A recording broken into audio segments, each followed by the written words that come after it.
우리가 하나님에 대해서 얘기할 때 보통 하나님의 지성에 대해서 얘기하는 경우가 많습니다.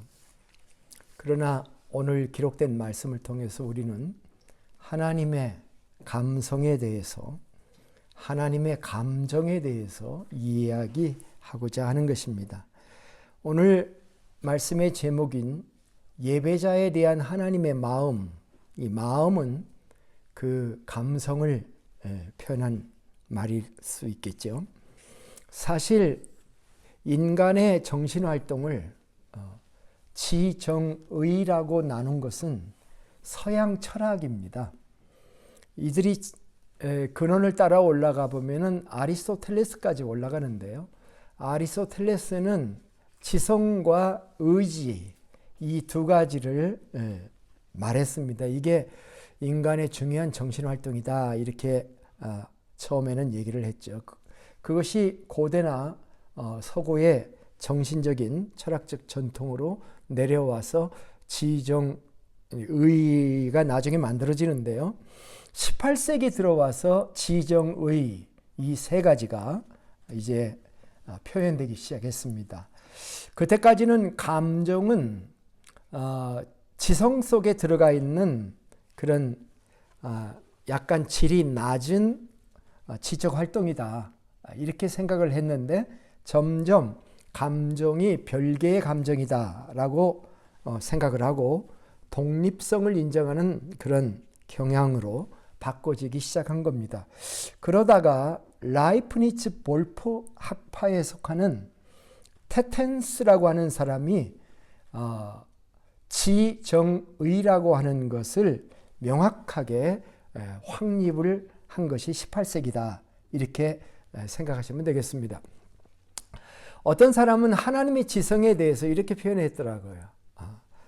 눈부시게 찬란한 지성이라는 표현을 했어요.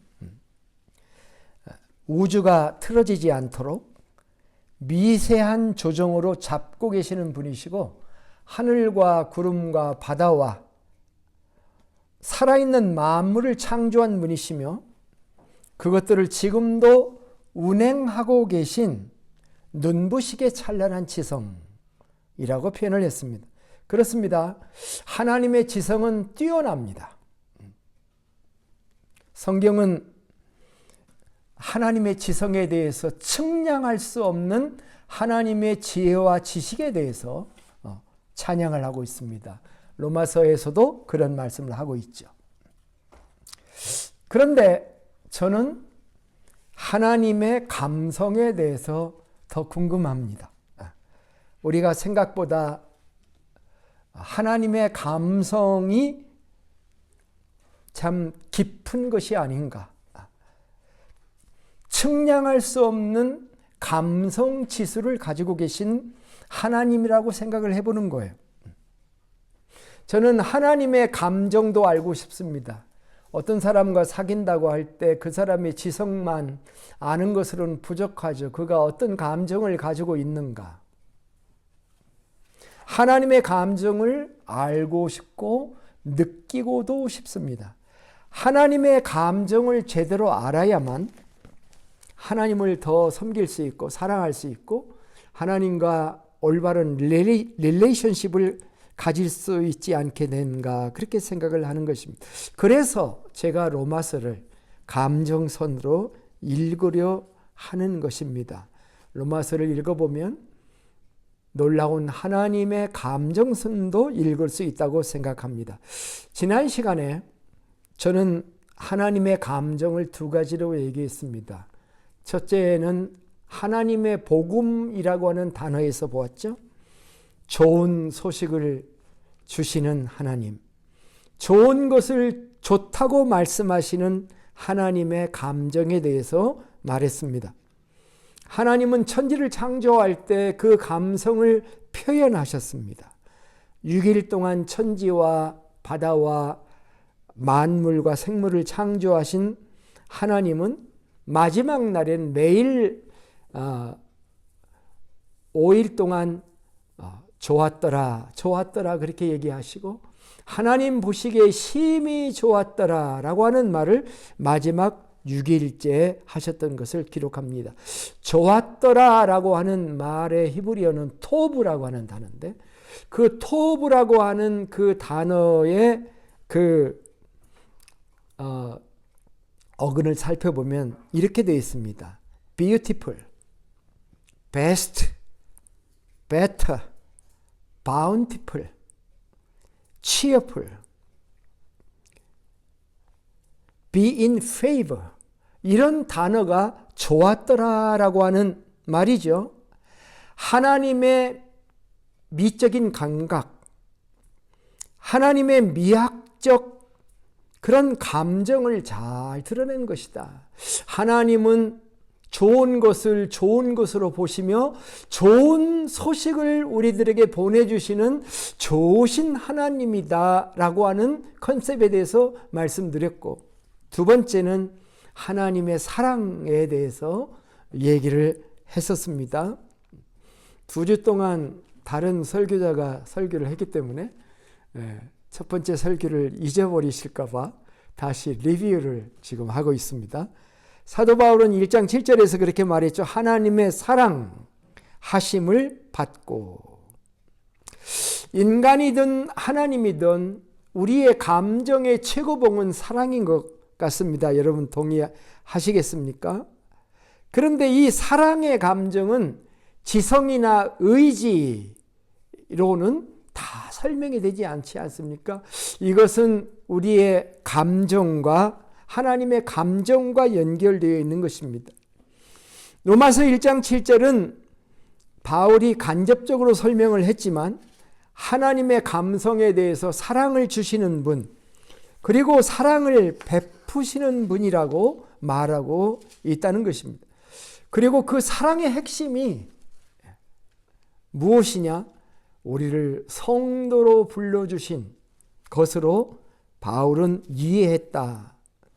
그래서 그 성도로 불러주신 사랑받은 자에게 은혜와 평강을 누릴 자격이 있다. 그런 메시지를 여러분하고 나누었던 것입니다. 오늘의 말씀은 하나님의 감성에 대해서 계속해서 이어지는 말씀입니다. 하나님은 때때로 자신의 감정을 드러내기도 하시지만 더 많은 면에서 하나님의 감성을 세세하게 성경이 설명해 주지 않기 때문에 우리는 그것을 말씀 안에서 단서들을 찾아 나설 수 있다고 생각합니다. 아마 눈치채지 못하셨겠지만 저는 전 로마서에서 하나님이라는 단어를 찾는 여행을 지금 하고 있습니다. 그 하나님이라는 단어를 형용하는 형용사들, 그리고 그 하나님이 행하시는 그 동사들, 그 하나님에게 바쳐진 사도 바울의 용어들, 이런 것을 하나하나 살펴보면 하나님의 정서, 하나님의 감수성, 하나님의 감정이 잘 드러나 보이고 있다. 그래서 그 단서들을 찾는 여행을 하려고 하는 것이죠. 함께 이 여행을 계속해 나가기를 원합니다. 오늘은 본문 안에 나오는 단어들을 통해서 하나님의 감정의 단편적 모습들을 세 가지로 살펴보려고 합니다. 첫째는 하나님은 우리의 감사를 받으시는 분이다 라고 하는 것입니다. 8절에 보니까 먼저 내가 예수 그리스도로 말미암아 너의 모든 사람에 관하여 내 하나님께 감사함은 너희 믿음이 온 세상에 전파됨이라. 저는 이 구절에서 하나님께 감사한다는 말에 주목합니다. 왜 사도 바울이 하나님께 감사하고 있습니까? 로마 교인들의 믿음이 온 세상에 알려져 있는 그것에 대해서 감사한다고 지금 말하고 있는 것입니다.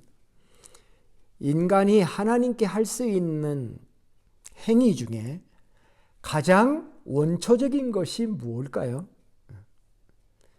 저는 감사라고 생각합니다.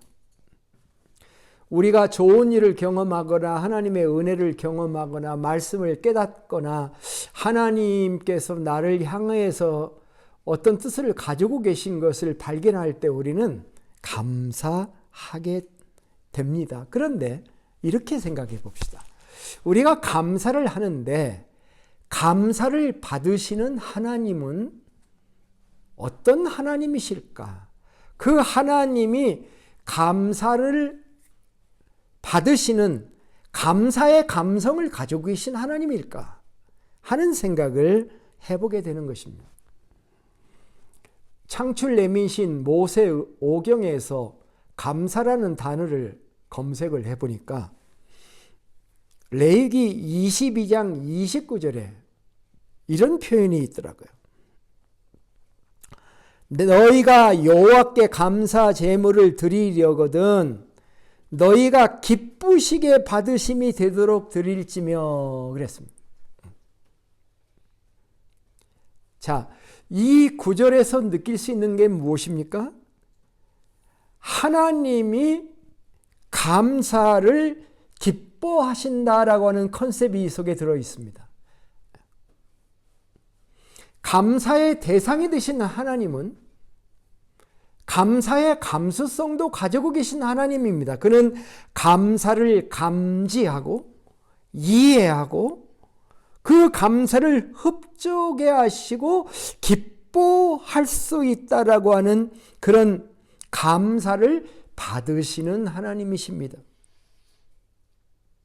창세기 8장에 노아 홍수 이후에 노아가 하나님께 번제를 드렸죠.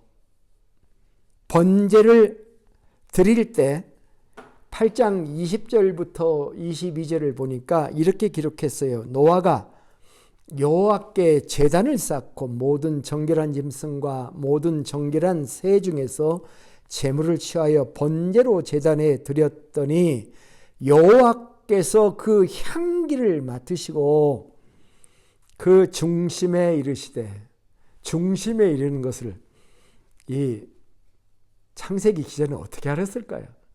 자기 하나님 마음에 이르는 것을 이렇게 기록해놔 이르시되 내가 다시는 사람으로 말미암아 땅을 저주하지 아니하리니 이는 사람의 마음이 계획하는 것이 어려서부터 악함이라 내가 전에 행한 것 같이 모든 생물을 다시 멸하지 아니하리니 땅이 있을 동안에는 심음과 거둠과 추위와 더위와 여름과 겨울과 낮과 밤이 쉬지 아니하리라.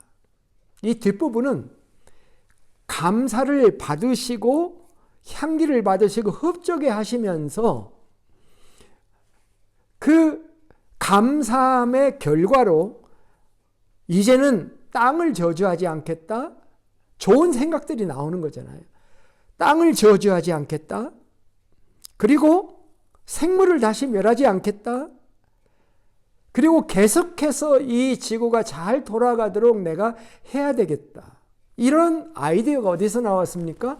감사를 받으시고 그 향기를 받으시고 하신 생각이라는 거예요.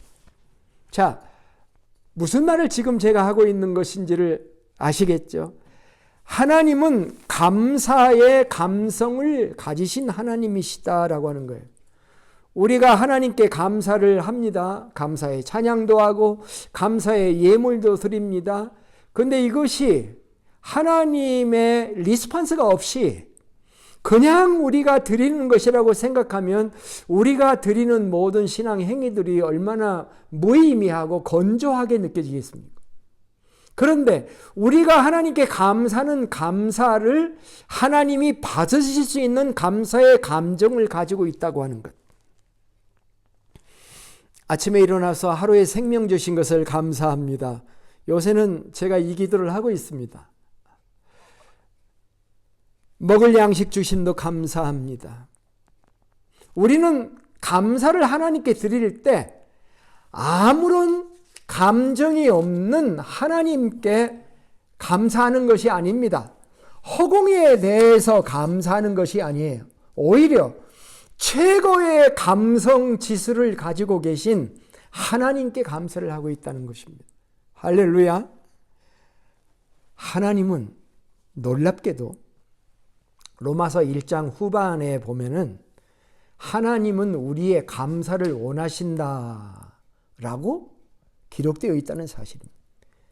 미리 보는 말씀이지만 로마서 1장 20절부터 23절을 여러분이 한번 들여다보십시오. 창세로부터 그의 보이지 않은 것들 곧 그의 영원하신 능력과 신성이 그 만드신 만물에 분명히 보여 알게 되나니 그러므로 그들이 핑계하지 못할지라 하나님을 알되 하나님을 영화롭게 아니하며 감사하지도 아니하고 그랬죠. 영화롭게 아니하며 감사하지도 아니하고 하나님께 영광도 돌리지 않고 감사하지 않고 오히려 생각이 허망해지고 미련한 마음이 어두워져서 스스로 지혜롭다고 하나 어리석게 되어 썩어지지 아니하는 하나님의 영광을 썩어질 사람과 금수와 버러지 형상의 우상으로 바꾸었다. 이렇게 기록하고 있지 않습니까? 아름다운 산천 바라다 보면서 유타도 이 남부 유타도 참 레드락 참 얼마나 아름답습니까? 하나님의 피조 세계를 바라다 보면서도 감사하지 않는 인간에 대해서 얘기한 것입니다. 만물을 창조하신 창조자에게 감사하지 않고 만물 자체를 찬양하며 오히려 만물을 신으로 숭배하고 있는 어리석은 인간에 대해서 지금 로마서 1장이 얘기하고 있지 않습니까? 하나님은 우리의 감사를 원하시는 거예요. 시편은 감사를 예배라고까지 얘기를 하고 있습니다. 시편 50편 23절 들어보셨을 거예요. 감사로 제사를 드리는 자가 나를 영화롭게 하나니 감사로 예배를 드리는 자가 나를 영화롭게 한다. 우리가 하나님 앞에 진정한 예배를 드리기 원한다면 정말 내 마음속에 진실한 감사의 마음으로 하나님께 나와 예배해야 된다는 말씀이죠. 시편 100편에서도 후반부에 이런 말이 있죠. 감사함으로 그의 문에 들어가 찬송함으로 그의 궁정에 들어가서 그에게 감사하며 그의 이름을 송축할지어다. 자, 첫 번째 말씀을 정리합니다. 감사의 감성을 가지시고 우리의 적은 감사일지라도 그것을 주목하고 받으시는 하나님. 이 감사의 감성을 가지신 하나님 앞에 믿음으로 나아가 감사하며 예배하는 예배자가 되시기를 주님의 이름으로 축복합니다. 두 번째 생각할 것은 하나님은 예배자 편에 서신다라고 하는 말씀입니다. 9절의 말씀을 보겠습니다. 내가 그의 아들의 복음 안에서 내 심령으로 섬기는 하나님이 내 증인이 되시거니와 항상 내 기도에 쉬지 않고 너희를 말하며. 자, 이 9절입니다. 여기서 하나님이 어떻게 수식되어 있는가 보십시오. 내 심령으로 섬기는 하나님. 그 다음에 하나님이 나의 증인 되신다. 이런 말씀이 나와 있습니다. 여러분, 중국이 잘하는 것 중에 한 가지가 안면 인식 기술이라고 합니다. 안면 인식 기술이 뭔지 아시죠? 거리에 사람들이 지나가는데 주변에 있는 CCTV가 그 사람의 얼굴을 딱 잡으면 바로 이 사람의 이름도 나오고 그 사람의 신상 파악이 쫙 되는 기술이 안면 인식 기술입니다. 통치자에게 도움이 되겠지만 이것이 시민들에게는 공포죠. 이게 지명수배자들이 걸리면 당장에 걸리게 되는 거잖아요. 그래서 이 안면 인식 이 기술이 군중들을 통치하는 기술이 되고 말았습니다. 자, 하나님에게 우리는 어떤 존재일까요? 우리가 하나님을 섬길 때 나는 하나님에게는 어떤 감정을 가진, 하나님이 나를 딱 봤을 때 어떤 그 느낌을 하나님이 가지고 계실까? 이게 궁금하다는 거예요. 마태복음 10장에 보면은 그런 말씀이 있죠. 머리털 하나까지 다 세신다. 그러니까 두려워하지 말아라. 참 이 구절을 어떤 때는 우리가 믿고 어떤 때는 이 구절을 의심하고 그렇죠? 그러면서 우리의 그 감정이 물결을 탄단 말입니다. 그런데 뒷말에 뭐가 붙어 있냐면 누구든지 사람 앞에서 나를 시인하면 나도 너희를 시인하겠고 누구든지 사람 앞에서 나를 부인하면 나도 부인하게 된다. 그런데 이게 무슨 소리인가? 갑자기 왜 말씀이 그 말씀하고 연결되는가? 그거예요. 하나님이 우리의 머리털 하나까지도 세시는 분이시다. 하나님이 나를 다스리시고 주관하시고 돌보신다라고 하는 것을 사람 앞에서 시인하는 것을 말씀하는 것이 이 문맥상에 맞는 거 아니겠습니까? 자, 본문에서 사도 바울은 하나님을 심령으로 섬긴다라고 얘기하고 있습니다. 이 섬긴다라는 단어, 이 단어의 헬라어 의미는 serve, service, 그 다음에 worship. 우리가 영어로 그 예배를 서비스라고 하잖아요. 근데 누구를 서비스하냐? 하나님을 서비스하는 것이기 때문에 그렇죠. 그래서 심령으로 섬긴다라고 하는 말은 예배한다는 말과 같은 말입니다. 심령으로 하나님을 섬긴다는 말은 하나님과 나의 유대 관계를 잘 설명하는 것이에요. 사도 바울은 섬기는 자입니다. 하나님을 예배하는 자예요. 내가 서 있는 그곳에서 하나님을 예배합니다. 내가 시장에 서 있든지 내가 고통 중에서 몸부림하면서 방황하는 그 현장에 서 있든지 내가 어느 곳에 서 있든지 내가 직장에 일을 하며 서 있었지 나는 내가 서 있는 이곳에서 하나님을 예배하고 하나님의 자녀로 부끄럽지 않게 내가 살아가겠습니다라고 하는 결심을 하고 우리들이 살아가는 거잖아요. 그 예배를 받으시는 하나님, 내가 심령으로 섬기는 하나님, 정말 그렇게 되면 하나님은 나를 향해서 어떤 역할을 해 주실까? 바울은 여기에서 하나님이 행하시는 그 행위를 증언이라는 용어를 사용해서 설명하고 있습니다. 오늘 이 말씀은 우리에게 그 사실을 얘기해 주고 있습니다. 내가 내 심령으로 평생 하나님을 섬겨왔는데 그 하나님은 나에 대해서 정말 관심이 있으실까? 예배 받으면서 저 높은 곳에 계셔서 고압적인 자세로 우리를 통치하는 존재로 우리를 감찰만 하는 그런 존재로 하는 그런 존재의 하나님이실까? 아니면 나를 향해서 어떤 감정을 가지고 계시고 내 옆에 서주실 수 있는 분이실까? 여기에서 사도 바울은 증언이라는 단어를 사용하고 있습니다.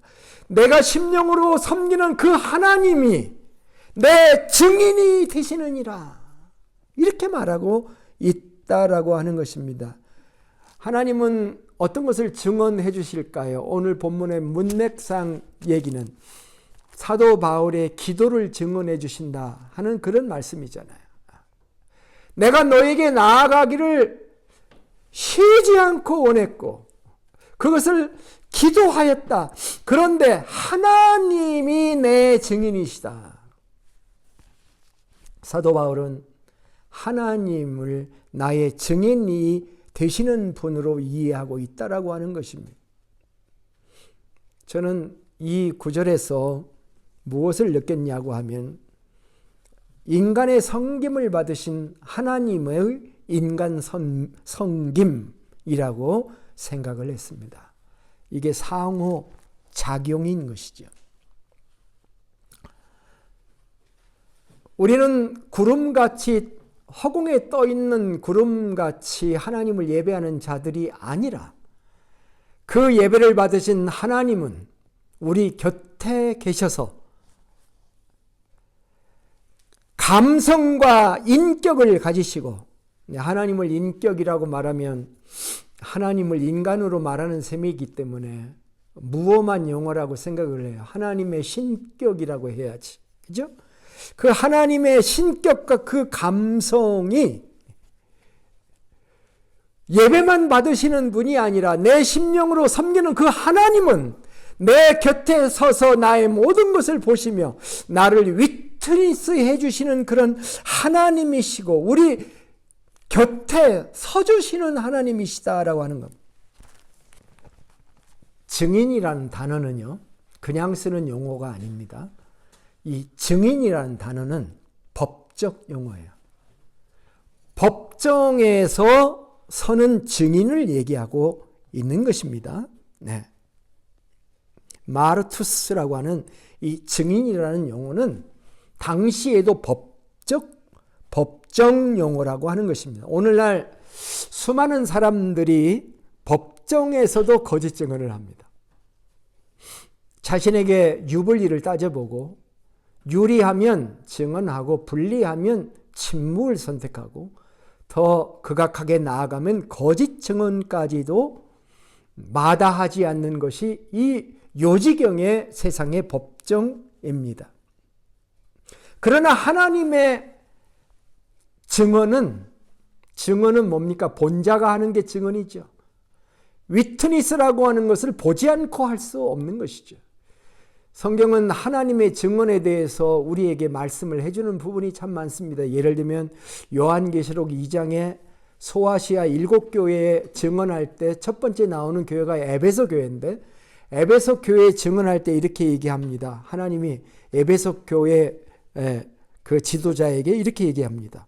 내가 네 행위와 수고와 내 인내를 알고 또 악한 자를 용납하지 않은 것과 자칭 사도라 하되 아닌 자들을 시험하여 그의 거짓된 것을 내가 드러낸 것과 내가 참고 내 이름을 위하여 견디고 게으르지 아니한 것을 아노라. 하나님은 그걸 어떻게 하셨을까요? 하나님은 그의 곁에서 그의 모든 것을 불꽃 같은 눈으로 보시고 이해하고 행동만 본 게 아니라 그 행동의 동기가 되는 마음까지도 살펴보시기 때문에 그러나 너를 책망할 것이 있노라. 너의 처음 사랑을 버렸느니라. 이런 말씀을. 사랑 얘기하잖아요. 하나님은 우리의 지성이나 의지만을 보지 않으십니다. 우리의 감성이 하나님을 정말 사랑하는가? 우리는 이 에베소 교회를 향해 주신 하나님의 말씀에서 하나님의 애정을 볼 수 있습니다. 하나님이 지향하는 바가 무엇인가 하는 것을 우리가 보여줄 수가 있습니다. 신앙이 자란다는 게 뭘까요? 신앙이 자란다는 것은 지성이 자라서 성경 구절들을 많이 안다는 것을 의미하지 않습니다. 우리의 감정이 하나님만 사랑하고 마음과 뜻과 정성을 다해서 하나님을 사랑하는 단계에 들어가는 것이 신앙이 자라는 것이겠죠. 그죠? 하나님은 우리의 모든 것을 아시는 분입니다. 우리의 장점도 아시고 단점도 아십니다. 그러면서 단점들을 교정해 나가기를 원하시는 하나님입니다. 우리를 사랑하기 때문에 그렇게 하십니다. 그러면서 우리 편에 서 주시는 것입니다. 증인 편에 서 주시는 하나님입니다.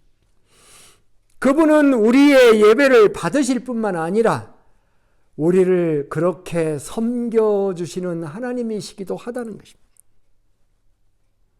우리의 기도를 들으시고 우리의 모든 기도를 아시고 우리가 기도하다 중단했다는 것도 아십니다.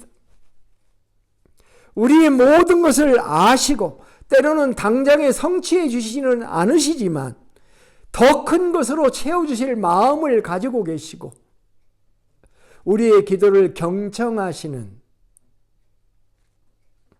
증인되어 주시는 이 하나님의 마음, 우리는 감사하지 않을 수가 없습니다. 우리의 섬김과 예배의 감성에 감사를 해야 됩니다. 이 민감한 감성을 가지신 하나님, 우리의 적은 섬김일지라도 그것을 주목하시고 받으시고 우리 곁에 서셔서 우리의 적은 믿음의 행위를 증언해 주시는 놀라운 하나님을 찬양하십시다. 오늘의 세 번째 말씀, 마지막 말씀은 하나님은 우리를 완전한 뜻으로 인도하신다라고 하는 말씀. 10절에서 15절이 그 말씀의 내용이 되겠습니다. 10절에서 15절 말씀을 보면은 사도 바울의 로마 교인을 향한 감정을 볼 수가 있습니다. 열정적이다. 지성이 열정적이다고 말하지는 않죠. 감정이 열정적이다라고 말할 수가 있겠죠. 로마 교인을 향해 어떤 감정을, 어떤 열정적인 마음을 사도 바울이 가지고 있었을까요? 봅니까? 뭔가를 나눠주고자 했습니다. 신령한 은사, 영어로 하면 spiritual gifts, 영적 선물들을 나눠주고 싶어 했습니다. 그리고 그들이 stand firm, 견고하게 서기를 원했습니다. 그 다음에 피차 안위를 받고자 합니다. 피차 안위, 일방적이 아닙니다. 내가 저 사람에게만 하는 행위가 아니에요. 저 사람도 나에게 주면서 서로 안위를 받는 것입니다. 그리고 그들이 열매 맺기를 원했다라고 말씀합니다. 사도 바울은 로마 교인을 향해서 이런 뜻을 가지고 있었습니다. 사실은 바울이 가지고 있는 이 마음은 하나님의 마음하고도 일치합니다. 하나님도 우리가 견고해지기 원하시는 하나님이시에요. 자, 우리가 로마서 마지막 장을 한번 가보세요.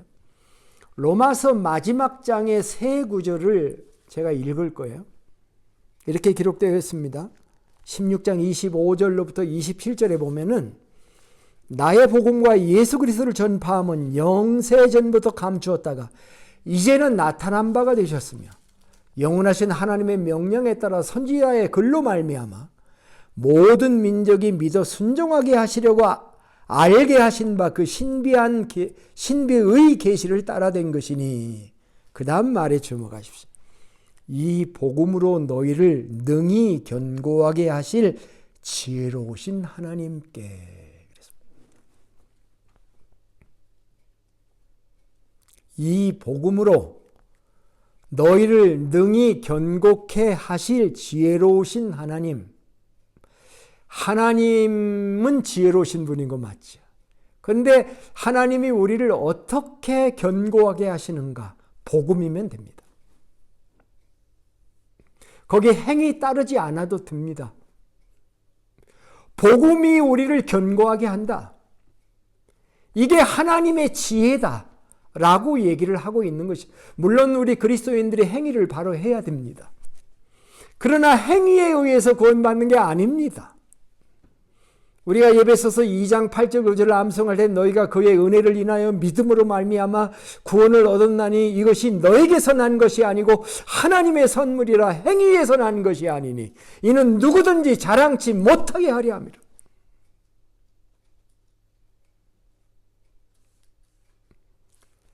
복음으로 우리를 견고케 하실 지혜로우신 하나님, 하나님의 뜻도 우리가 견고하게 되기를 원하는 것입니다. 바울의 뜻이 있고요, 하나님의 뜻이 있습니다.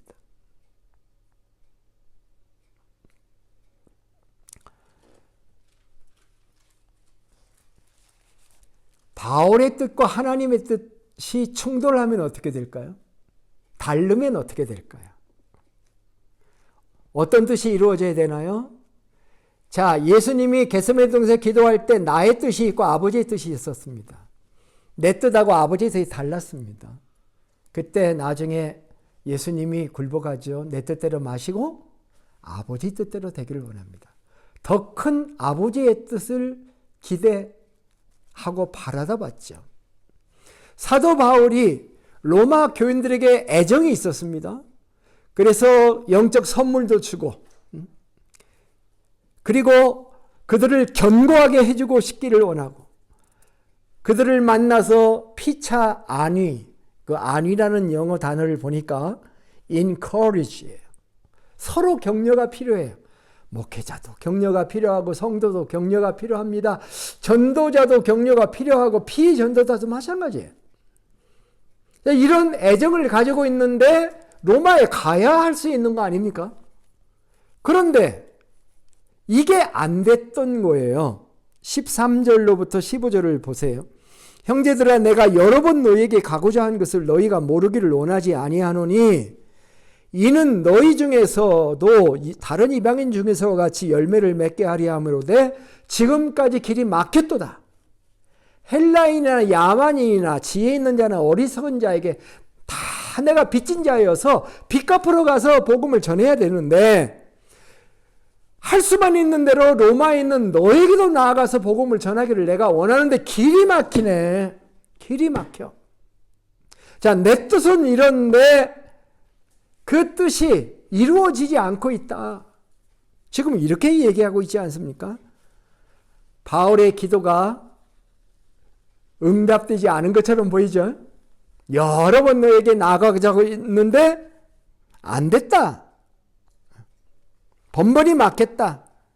그런데 사도 바울의 위대한 신앙은 여기에 있습니다.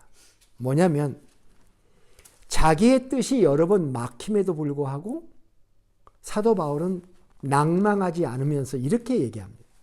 하나님의 뜻 안에서 내가 너희에게 나아가기를 원한다. 이렇게 표현을 한 것입니다. 네.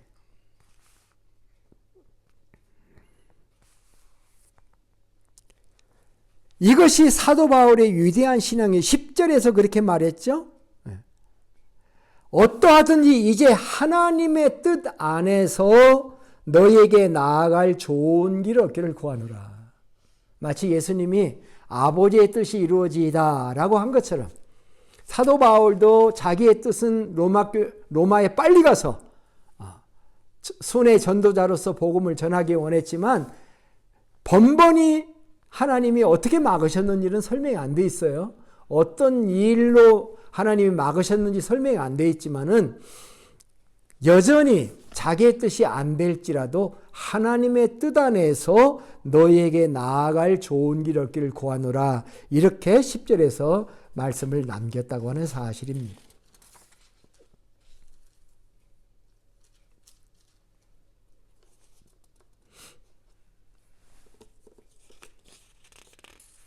하나님은요, 우리를 완전한 뜻으로 인도해 주시는 하나님이십니다.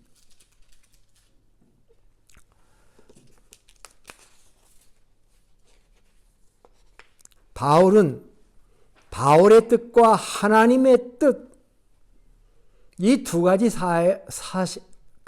에는 엄청난 스케일의 차이가 있을 거예요. 인간 바울이 보는 세계와 하나님이 보시는 세계는 차원이 다른 것입니다. 그래서 구약의 이사야 선지자는 이렇게 말씀을 한 적이 있습니다. 이는 내 생각이 너희 생각과 다르며 내 길은 너의 길과 다름이니라. 여호와의 말씀이니라. 이렇게 말씀을 했습니다. 사도 바울은 왜 하나님이 자기가 로마에 가려고 하는 것을 막았는지 알지를 못했습니다. 오늘날 우리는 압니다. 많은 성경학자들이나 바울이 이제는 전 생애가 다 드러났기 때문에 사도 바울을 막으신 하나님의 뜻에 대해서 몇 가지 답들을 내놓고 있습니다. 첫째는 하나님은 바울이 순회 전도자로 가서 복음을 전하는 것보다 죄수의 몸으로 가서 복음을 전하는 것을 선호하셨다라고 생각할 수가 있습니다.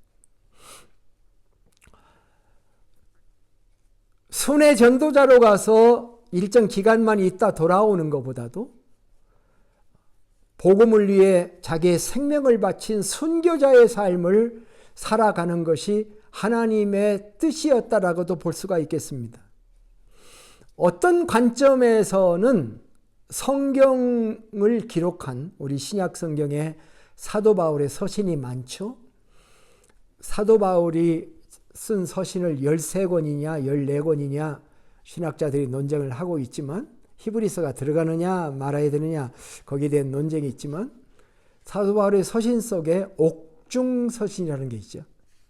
에베소, 빌립보, 골로새, 이 세 권의 책은 옥중에서 쓴 서신입니다. 편지라고 하는 것은요, 편지 쓴 상황이 굉장히 중요합니다. 왜냐하면 편지는 감정의 전달이잖아요. 그런데 그 편지를 쓰는 상황이 편지의 내용을 만들어내는 것이 보통 편지의 정서이죠. 감옥에서 쓴 서신과 평상시에 쓴 서신이 다를 수밖에 없죠. 그래서 옥중 서신을 읽을 때는 우리가 어떤 마음을 가지고 읽어야 되냐면, 나도 옥중에 들어가 있는 사람으로서 에베소, 빌립보, 골로새를 읽어야 되는 거죠. 그게 옥중 서신의 의미인 것이에요. 그런데 그 상황을 제해 놓고 나면 느낌이 오지 않는 것입니다. 사도 바울이 로마의 죄인의 몸에 들어가서 구금되지 않았다면 옥중 서신이라는 것이 나올 수 없었을 겁니다. 또한 이와 똑같은 이유가 로마서를 기록하게 된 것입니다. 자, 사도 바울이 2번, 3번 나아가려고 했을 때 막혔습니다. 자기의 인간적인 노력으로는 도무지 갈 수가 없어요, 이제는. 그렇기 때문에 로마서를 기록한 거예요. 로마서가 참 사도 바울의 서신 중에서 으뜸가는 위대한 서신입니다. 기독교 진리의 대헌장이고 기독교 진리의 강요라고 서머리라고 할 수 있는, 요즘 신학교에서 공부하는 것으로 말하자면 조직신학의 그 기본을 세운 그런 존재를 사도 바울이라고 생각할 때, 만일 사도 바울이 한두 번 맡겼다가 세 번째 가서 복음을 전하고 돌아왔으면 로마서는 쓸 일이 없었을 것이고 빛을 볼 수 없는 서신이었다라고 하는 거예요. 그러나 막히고 또 막히니까 그는 이 서신을 써서 언제 만날지 모르는 로마 교인들에게 기독교 전체의 대강을 설명해 가는 것이다 라고 하는 것입니다. 자, 하나님의 뜻은 우리가 생각하는 것보다도 깊습니다. 놀랍고 심오한 뜻을 가지신 하나님입니다. 인간이 기다릴 때, 바울이 기다릴 때 하나님도 기다리십니다. 아직은 때가 아니야 라고 말씀하시는 거죠. 우리는 이 하나님의 뜻의 성취 속에서 하나님의 지성과 감성을 봅니다. 우리는 우리가 기도하는 것이 이루어지지 않을 때조차도 원망이나 불평을 하지 말아야 합니다. 조용히 기다리며 하나님의 더 큰 뜻이 나타나기를 바라다 봐야 할 것입니다. 환난과 시련 속에서도, 풍랑 가운데서도 마음의 평정을 잃어버리지 않고 고요하게 젖된 어린아이가 어머니의 품에서 평온하게 쉬는 것처럼 안정을 얻으며 주님을 신뢰할 수 있는 이런 믿음을 우리가 견지해야 될 것입니다. 오늘 저는 본문 말씀을 통해서 예배자에 대한 하나님의 마음이라는 메시지를 전했습니다. 하나님의 마음은 하나님의 감정이라는 것으로도 표현할 수가 있습니다. 하나님은 우리의 감사를 받으시고 우리의 예배를 받으시며 예배자 편에 서셔서 증인이 되어주시고 우리를 완전한 뜻으로 인도해 주시는 분이시다.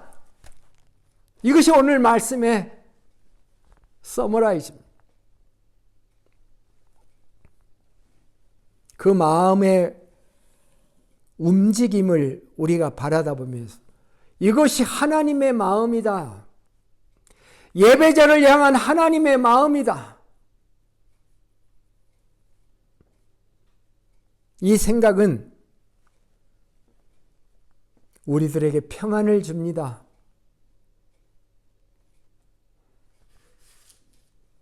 하나님을 오판해서는 안 됩니다. 하나님을 신뢰해야 합니다. 하나님을 전심으로 예배하며 그에게 나아가야 합니다. 나의 최선의 것, 최상의 것을 드려 그분께 예배합시다.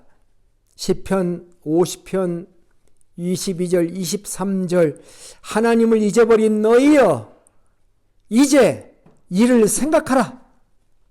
그렇지 아니하면 내가 너희를 찢으리니 건질 자가 없으리라.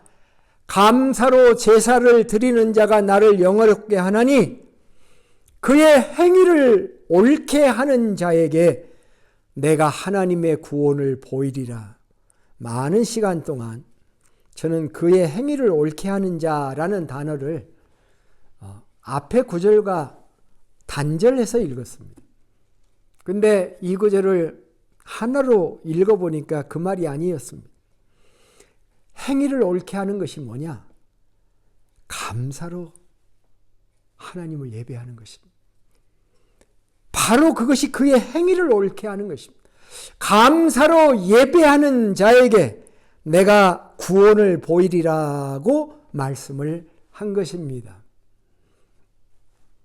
내 마음속에 감사의 감성이 있습니다. 이 감사는 하나님께 옮겨지면 하나님도 감사의 감성을 가지시고 내 감사를 받으시며 내 옆에 서서 증인이 되어주시고 나의 뜻보다 더 큰 하나님의 뜻으로 나를 인도해 주실 넉넉한 감성을 가지신 우리 하나님을 찬송합니다. 그 하나님을 신뢰합시다. 그 하나님의 품에 우리 자신을 맡기고 의지하는 아름다운 신앙인들이 되시기를 주의 이름으로 축복합니다. 기도하겠습니다.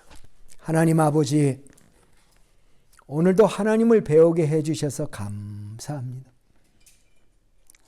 하나님의 감정을 이해하지 않고는 우리가 하나님을 안다고 할 수 없는데 하나님은 우리의 섬김과 예배를 받으시는 분이시며 우리 옆에서 우리 편이 되셔서 증언해 주시고 가장 좋은 뜻의 길로 인도해 주시는 분이심을 인해 정말 감사드리고 저희들의 마음에 기쁨이 있습니다. 저희들의 마음에 평안이 있습니다. 주님 의심 없이 이 믿음의 길을 가게 해 주시옵소서. 찬송하며 감사하며 그의 전에 들어가 하나님을 예배하는 거룩한 예배의 감성이 충만한 성령 충만한 예배자들이 되도록 축복해 주시옵소서. 존귀하신 예수님의 이름으로 기도하옵나이다. 아멘.